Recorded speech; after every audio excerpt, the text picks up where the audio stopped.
மதமாற்றம் அப்படின்றது வந்து ஒரு பெரிய இஷ்யூவாக இன்றைக்கி போயிட்டுருக்கு. முக்கியமாக குறிப்பாக வந்து கிறிஸ்தவர்கள் தான் அதில் பாதிக்கப்படுகிறார்கள். ஏன்னா நமக்கு வந்து ஆண்டவருடைய அழைப்பு அல்லது அவருடைய கட்டளை அப்படின்னு பார்த்தா, நீங்கள் உலகம் எங்கும் போய் நற்செய்தியை அறிவிங்கன்னு சொன்னார். அதெல்லாம் நம்ம பண்ணுறோம். ஆனால் இது வந்து எப்படி ஆகிவிட்டதுன்னா, சட்டம் அளவிற்கும் அரசியல் அளவிற்கும் ஆட்சியாளர்களுடைய அந்த உள்ள வர அளவுக்கு ஆயிடுச்சு. அதனால் இப்போ நான் கேட்குற கேள்வி என்னென்னா, மதமாற்றம் செய்வது தவறா? அல்லது அப்படி அது தவறுதான் என்றால் ஏன்? ஏன் தவறு? திணிக்கப்படுகிற எதுவும் தவறு, ஊட்டப்படுகிற எல்லாம் சரி. இந்தியை ஏன் எதிர்த்தோம்? இந்திய திணிச்சாங்க, எதிர்த்தோம். உங்களுடைய சுதந்திரத்தில், உங்களிடத்தில் சுய விருப்பத்தில், உங்களுடைய தனிப்பட்ட கொள்கைகளில் நான் நிர்பந்தமாக உள்ளே வந்தால் அது தவறு. ஆனால் உங்கள் கொள்கைக்கு முன்னால் என் கொள்கையை எடுத்து வைத்து உங்களுக்கு உங்கள் கொள்கையை விட என் கொள்கை சிறந்தது என்று உணர்த்திவிட்டால் அது மதமாற்றம் அல்ல. நல்லா புரிஞ்சுங்க. மிஷினரிமார்கள் இங்கே வந்த பிறகு அவங்க மதமாற்றம் செய்ய தான் வந்தாங்க.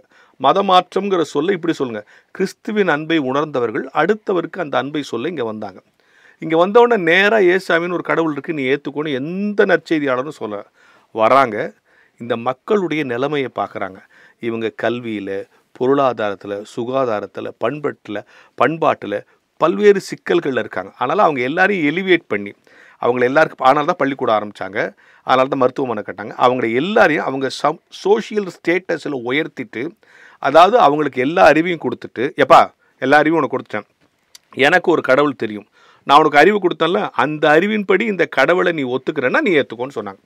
அதுதான் நற்செய்தி பணியை தவிர கடவுளை இப்போது நிறைய பேர் காலையில் பல்வேறு ஊடகங்களில் ஏசாமி ஏதோ விலை போகாத சரக்கு மாதிரி கூவி விற்றுக்கிட்டு இருக்காங்க. நல்லா புரிஞ்சுங்க. அக்செப்ட் பண்ண வைக்கிறது நம்முடைய வேலை இல்லை, அண்டர்ஸ்டாண்ட் பண்ண வைக்கிறது தான் நம்முடைய வேலை. நாம் உரைப்பது நம் வேலை அல்ல, உணர்த்துவது நம் வேலை. எப்படி உணர்த்தணும்? பிரசங்கம் பண்ணி உணர்த்தலாம், பாட்டு பாடி உணர்த்தலாம், ஒரு நல்ல கிறிஸ்தவனாக வாழ்ந்து கூட உணர்த்தலாம் இல்லையா? அதனால் மதமாற்றம் செய்வது என்பது தவறு தான். ஏன் தவறுன்னா, உன் கருத்தை நீ அவன் மேலே திணிக்கக்கூடாது. ஆனால் உன் நடத்தையால், உன் செயலால், உன் அன்பால் நீ ஆழ்ந்து கொள்ளுகிற ஒழுக்கமான நடவடிக்கைகளை பார்த்து இவ்வளோ ஒழுங்காக இருக்கிறியப்பா, எப்படின்னா இதோ இந்த கடவுளை நான் வணங்குறேன், அதை வணங்குறவங்கலாம் இப்படி தான் இருப்பாங்கன்னா, அப்படியா, அப்போ அந்த ஒழுங்குக்கு நானும் வரேன்னு அவன் வந்தால் அது எப்படி மதமாற்றம் ஆகும்? எனவே உரைத்தல் முக்கியம் அல்ல, உணர்த்துதல் முக்கியம். அக்செப்ட் பண்ண வைக்காதீங்க. ஜீசஸ் கிரைஸ்ட் அக்செப்ட் பண்ணிக்கோன்னு கத்தாதீங்க, அண்டர்ஸ்டாண்ட் பண்ணிக்கோன்னு சொல்லுங்கள். அண்டர்ஸ்டாண்ட் பண்ணிக்கிட்டா நீங்கள் மதமாற்றம் பண்ணவே தேவையில்லை, அவனே வந்துடுவோம்.